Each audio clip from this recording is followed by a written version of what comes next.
बहुत हुआ। डरो मत डरो मत डरो मत, ऐसे बहुत से लोगों के साथ होता है और उनमें से मैं भी एक हूं। जब हमको किसी और के साथ कंपेयर किया जाता है या फिर हम खुद अपने आप को किसी और के साथ कंपेयर करते हैं तो उस सिचुएशन में हमें क्या करना चाहिए वो जानने के लिए एपिसोड को पूरा एंड तक जरूर देखना।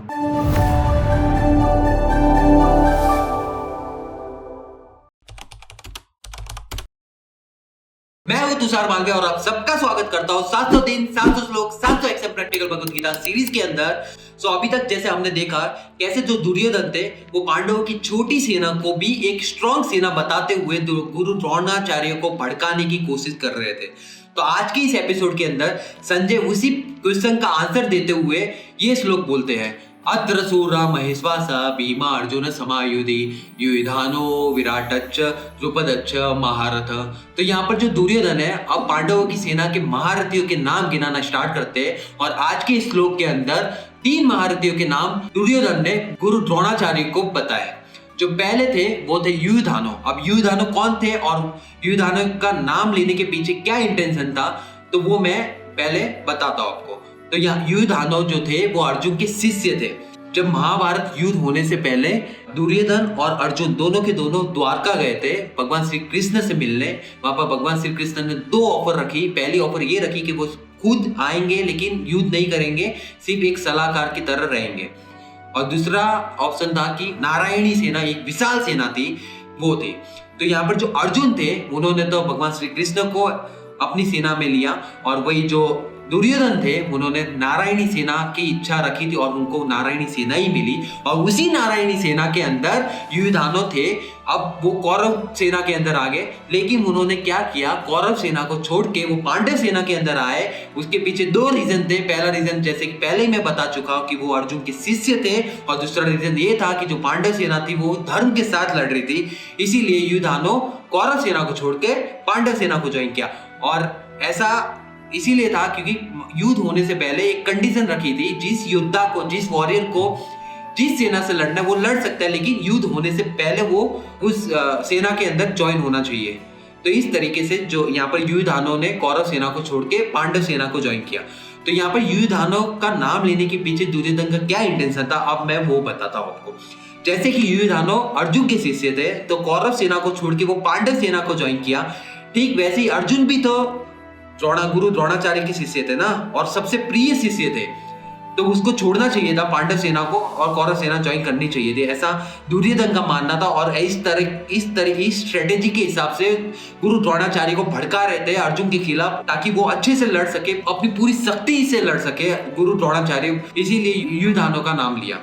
अब दूसरा जो नाम था वो थे राजा विराट। और राजा विराट से भी पहले वो चाहते तो द्रुपद का नाम ले सकते थे लेकिन नहीं लिया। उसके पीछे ये रीजन था, अगर द्रुपद का नाम लेते गुरु द्रोणाचार्य को पता चल जाता जो दुर्योधन है वो गुरु द्रोणाचार्य को पांडव सेना के खिलाफ भड़का रहा है, ऐसा गुरु द्रोणाचार्य को पता चल जाता। इस स्ट्रेटेजी के साथ, इस माइंडसेट के साथ दुर्योधन ने पहले द्रुपद का नाम नहीं लिया, पहले राजा विराट का नाम लिया। अब राजा विराट के नाम लेने के पीछे भी उनका इंटेंशन था लेकिन उससे पहले हम ये जानेंगे कि राजा विराट कौन थे। जब पांडवों ने 12 वर्ष का वनवास और 1 वर्ष का अज्ञातवास किया था, तो जब 1 वर्ष का अज्ञातवास किया था उस समय वो इन्हीं राजा विराट के वहां उनके राज्य में रुके थे। और दुर्योधन ने उनका क्यों नाम लिया, उसके पीछे इंटेंशन ये था दुर्योधन का कि जब दुर्योधन, कौरव सेना और सुशर्मा जैसे राजा ने उनकी गायों को बांध के रख दिया था, तब इन्हीं राजा विराट ने उन गायों को छुड़ाया था और सुशर्मा को हराया था। और ये कौरवों ने अपमान तरीके लिया, इसीलिए उनका नाम लिया, राजा विराट का नाम यहाँ पर लिया दुर्योधन ने। अब आते हैं हमारे द्रुपद, राजा द्रुपद आते हैं। तो राजा द्रुपद की तो दुश्मनी पहले से चलती आ रही है, जैसे कि कल के एपिसोड के अंदर आपने देखा होगा। इसीलिए यहाँ पर और ज्यादा जो गुरु द्रोणाचार्य भड़के, इसीलिए यहाँ पर इन 3 महारथियों के नाम लिए आज के श्लोक के अंदर, और ज्यादा गुस्सा अंदर से उनके उत्पन्न हो और ज्यादा गुस्सा आ जाए उन पांडवों के खिलाफ लड़ने के लिए। इस तरह की पूरी स्ट्रेटेजी के साथ इन दुर्योधन ने पूरे के पूरे नाम लिए महारथियों के। आई होप आज का एक्सप्लेनेशन आपको पसंद आया होगा। अब चलते हैं लर्निंग पोर्शन की तरफ, कैसे दुर्योधन अपने आप को कंपेयर कर रहे हैं पांडवों की सेना से, पांडवों के महारथियों से, और पांडवों की स्ट्रेंथ बता रहे हैं गुरु द्रोणाचार्य को। यहाँ पर दुर्योधन को उनकी वीकनेस के बारे में डिस्कस करना चाहिए था, उससे उनकी जीतने की प्रोबेबिलिटी बढ़ जाती। लेकिन ऐसा नहीं किया। हमें क्या करना चाहिए, कंपैरिजन के टाइम में वो सारे एक्शन लेने चाहिए जिससे हमारी लाइफ में ट्रांसफॉर्मेशन दिखे। जब भी हमको कंपेयर किया जाए या फिर हम खुद कंपेयर करते हैं किसी और के साथ, उस सिचुएशन में हमें अपने लाइफ को ट्रांसफॉर्म करने के लिए वो सारे एक्शन लेने चाहिए जिससे हमारी लाइफ के अंदर ग्रोथ मिले, सक्सेस मिले। तो अब मैंने कैसे इस श्लोक को अपने लाइफ में उतारा वो जानने के लिए मूव ऑन करते हैं चेकलिस्ट की तरफ। तो आपको ये चेकलिस्ट दिख रही होगी स्क्रीन पे। तो यहाँ पर टोटल 5 स्टेप है और हर बार की तरह रिवॉर्ड सिस्टम इसके अंदर देखने को मिलेगा। अब चलते हैं स्टेप 1 के अंदर। यहाँ पर उन लोगों के नाम लिखने हैं, उन सिचुएशन के नाम लिखने हैं जो आपको लो फील करवाते हैं। जैसे यहाँ पर मैंने अपने पापा का नाम लिखा, मेरे अंकल का नाम लिखा और मेरी फैमिली का नाम लिखा। तो यहाँ पर इनका नाम लेने का इंटेंशन कुछ नेगेटिव वे में नहीं है, क्योंकि फैमिली जो है, मेरे को फैमिली से ही मैं हर्ट होता हूँ, बाकी बाहर की दुनिया से मैं हर्ट होता ही नहीं। फैमिली बहुत ज्यादा अटैच्ड है इसीलिए। तो जैसे पापा का नाम मैंने सेपरेट लिखा, अंकल का नाम सेपरेट लिखा, लेकिन फैमिली को एक दूसरे लोग हैं उनको एक फैमिली की तरह मैंने अंदर रखा। ऐसा इसीलिए किया, जो पापा और अंकल है बहुत ज्यादा मेरे को कंपेयर करते हैं दूसरों के साथ। उनमें से ज्यादातर पापा करते हैं, फिर अंकल आते हैं और फिर फैमिली आती है। जब कंपेयर करते हैं ना तो मुझे बहुत ज्यादा बुरा लगता है, इसीलिए इनके मैंने नाम लिखते हैं। अब चलते स्टेप 2 के अंदर। यहाँ पर स्टेप 2 के अंदर आपके अंदर कौन से वो वॉरियर है, 3 वॉरियर है, पावर है, वो आपको बतानी है। क्योंकि जहां पर आप कमजोरी होगी वहां पर स्ट्रॉन्ग आपकी स्ट्रेंथ भी होगी, राइट। तो मेरी जो स्ट्रेंथ है वो इधर मैंने लिख रखी है। जैसे यहाँ पर आपको बताना आपका अर्जुन, यानी आप किस में बेस्ट हो। तो यहाँ पर मैं अपनी गलतियों से सीखता हूँ। अपनी गलतियों से सीखने से पहले मैं अपनी गलतियों को एक्सेप्ट करता हूँ, फिर जाके सीखता हूँ ना। ऑब्वियसली आप एक्सेप्ट नहीं करोगे गलतियों को तो आप उससे सीखोगे कैसे। गलतियां एक्सेप्ट, फिर सीखो और फिर उसको लाइफ में उतारो। ये मेरा फंडा रहता है, इसीलिए मैं इस चीज के अंदर बेस्ट हूँ। दूसरा चीज मेरा भीम, यानी भीम यहाँ पर कहने का मतलब ये है आप किस चीज के अंदर स्ट्रांग हो। अब स्ट्रांग, मैं नेवर गिव अप एटीट्यूड वाला इंसान हूँ।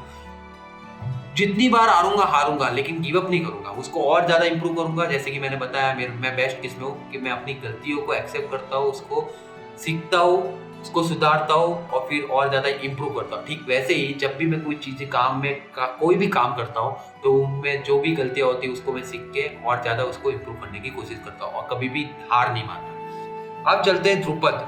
अब ध्रुपद का यहाँ पर नाम है कंसिस्टेंसी के हिसाब से लिया गया है। हमें consistency practical Bhagavad Gita series के अंदर आप देख ही रहे हो कि कैसे रेगुलर वीडियो आ रही है। अब मूव ऑन होते हैं स्टेप 3 के अंदर। स्टेप 3 के अंदर आपको देखने को मिलेगा कंपैरिजन को। जब आपको कंपेयर किया जाता है या फिर आप खुद अपने आप को कंपेयर करते हो किसी और के साथ, तो उस सिचुएशन में आप कौन से एक्शन लेते हो, आज आपने कौन से वो एक्शन लिए, तो वो आपको बताना है। तो यहाँ पर जो पहला जो एक्शन था वो मैंने लिया, एनालिसिस किया कि कहाँ पर मतलब हम पीछे छूट रहे हैं, किस चीज में कमी रह रही है, वो सब एनालिसिस किया। पहला एक्शन वो लिया मैंने। दूसरा एक्शन ये लिया कि वीडियो शूट किया। जैसे प्रैक्टिकल भगवत गीता सीरीज का ये वीडियो शूट हो रहा है, वैसे ही मैंने वीडियो शूट किया। तीसरा ये था अपना रिचुअल्स जो मैं डेली करता हूँ, मेडिटेशन करता हूँ, थोड़ा बहुत योगा कर लेता हूँ, इस तरीके से अलग अलग मेरे रिचुअल्स है वो मैं फॉलो किया। तो इसी के साथ ये स्टेप 3 पूरा हुआ। अब चलते हैं स्टेप 4 के अंदर। आज तो कौन से योद्धा बने, मतलब आप जो भी किया, आपने वर्क किया तो उसमें किस तरीके के योद्धा बने वो आपको बताना है। ऐसे कौन से 3 वॉरियर है वो आपको बताना है यहाँ पर।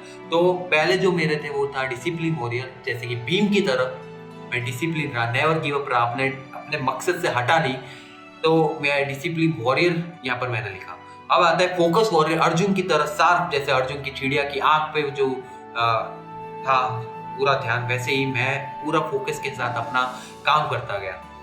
तीसरा कंसिस्टेंसी वॉरियर, ध्रुपद की तरह, जैसे वहां पर नाम ले रखा है, ध्रुपद की तरह मैं कंसिस्टेंटली अपने प्रैक्टिकल भगवत गीता सीरीज के अंदर काम कर रहा हूँ। तो ये था मेरा स्टेप 4। अब आता है रिवॉर्ड सिस्टम। रिवॉर्ड सिस्टम हर बार की तरह सिमिलर रहता है लेकिन सेम नहीं रहता, थोड़ा बहुत चेंजेस देखने को मिलता है। तो यहाँ पर पहला जो है वो है कंपैरिजन के बाद आपने एक्शन लिया, अगर लिया है तो +1 मिलेगा। फिर दूसरा है अपने 3 वॉरियर ट्रेड्स पे काम किया। जो भी ये जो 3 वॉरियर, ये जो 1 2 3 वॉरियर बने ना, मैंने किए, अपने काम किया, डिसिप्लिन, फोकस, कंसिस्टेंसी वॉरियर। तो अगर मैंने तो किया है, अगर आपने नहीं किया तो उसको नो करना। मैंने किया इसीलिए मैंने यस किया, तो +2 का बोनस भी मिला। अब चलते हैं कंपैरिजन ही करते रहे। क्या आपने कंपैरिजन ही करते रहे, मतलब खुद को कंपेयर ही करते गए या फिर अपने काम पे भी फोकस किया? तो मैं तो देखो, मैंने तो कोई कंपेयर नहीं किया किसी के साथ। अगर आपने कंपेयर किया है तो -1 आएगा वहां पर। मैंने कंपेयर नहीं किया, इसीलिए मैंने नो लिखा है। तो टोटल जो कॉइन जो मेरे को मिले वो मिले +5। अब आता है फाइनल रिफ्लेक्शन। रिफ्लेक्शन जरूरी है, मतलब एनालिसिस है, एक एनालिसिस वाला ही पार्ट है। तो देखो यहाँ पर कुछ क्वेश्चन दे रखे हैं, उनके आंसर देने होंगे। क्या तुम्हारा कॉन्फिडेंस हिल गया था आज?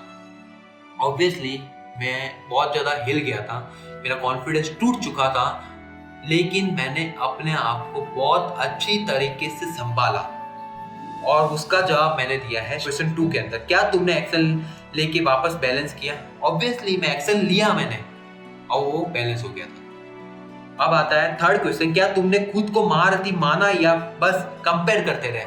मैंने अपने आप को एज अ महारथी की तरह अपने एक्शन लिए, उस महारथी की तरह। अब मैंने किसी चीज से कंपेयर नहीं किया, अपने काम पे फोकस किया। इसी तरह से मैंने अपना पूरा का पूरा ये चेकलिस्ट खत्म किया और लास्ट में हर बार की तरह एक फाइनल विक्ट्री शाउट होता है जो कि मैंने लाउडली उसको स्पीक किया। कंपैरिजन मुझे कंफ्यूज करता है, एक्शन मुझे महारथी बनाता है। मैं किसी से कम नहीं, मैं त्रिमूर्ति मोक्ष का योद्धा हूँ। इस तरह से मैंने लाउडली उस विक्ट्री शाउट को जोर से बोला। तो इस तरीके से ये पूरा का पूरा चेकलिस्ट खत्म होता है। आई होप आपको ये अच्छा लगा हो। देखो आज तक मैंने ये चेकलिस्ट पूरी फॉलो की और इसका जो पीडीएफ है वो डिस्क्रिप्शन में लिंक दे रखा है, उस पर जाकर क्लिक करना, डाउनलोड करके आप अपनी लाइफ के अंदर उतारना। जैसे मैंने अपनी लाइफ में उतारा वैसे ठीक आप भी अपनी लाइफ में उतार सकते हो। मेरे जैसे आपने मेरा देखा पूरा जर्नी, ये पूरा जो चेकलिस्ट मैंने आपको बताई, उसमें मेरे पेरेंट्स की वजह से, मेरी फैमिली मेंबर की वजह से मैं हर्ट हो रहा था। लेकिन बहुत से ऐसे लोग हैं जो ऐसे कंपनी की बात करते हो तो उसके अंदर जो बॉस और एम्प्लॉयज होते हैं तो वहाँ पर एम्प्लॉयज को कंपेयर किया जाता है एक दूसरे के साथ बॉस के थ्रू। तो जब उस एम्प्लॉय को क्या करना चाहिए, अपनी लाइफ को और ज़्यादा बेटर बनाने के लिए वैसे एक्शन लेना चाहिए जिससे उसकी लाइफ ट्रांसफॉर्म हो और उसकी पोजीशन अपने बॉस से भी ऊपर जाए। तब उस बॉस को पता चलना चाहिए कि वो एम्प्लॉय वो कोई खेत की मूली नहीं है, वो भी कुछ है, दमदार है। तो इस तरीके से अपनी लाइफ के अंदर ये सारी चीजें हमको सुधारने के लिए, कंपेयर को डिस्ट्रॉय करने के लिए हमको एक्शन जरूर लेना चाहिए। तो आई होप आज का ये एपिसोड आपको पसंद आया होगा और कल मिलते हैं एक नए एपिसोड के साथ जहाँ पर आपको इस तरीके से और ज्यादा दुर्योधन और भी ज्यादा महारथियों के नाम लेने वाले हैं और भी ज्यादा प्रेशर क्रिएट कर रहे होंगे। तो किन किन महारथियों के नाम लेंगे और वो कौन है महारथी, उनके पीछे कुछ ना कुछ स्टोरी होगी, वो आपके साथ मैं जरूर शेयर करूंगा। सो इसी के साथ आपको वीडियो एपिसोड पसंद आया होगा तो इसको लाइक शेयर कमेंट करना मत भूलना और चैनल पे नए हो तो सब्सक्राइब जरूर करना। और इसी के साथ आप सबसे मैं बहुत बहुत धन्यवाद करता हूँ।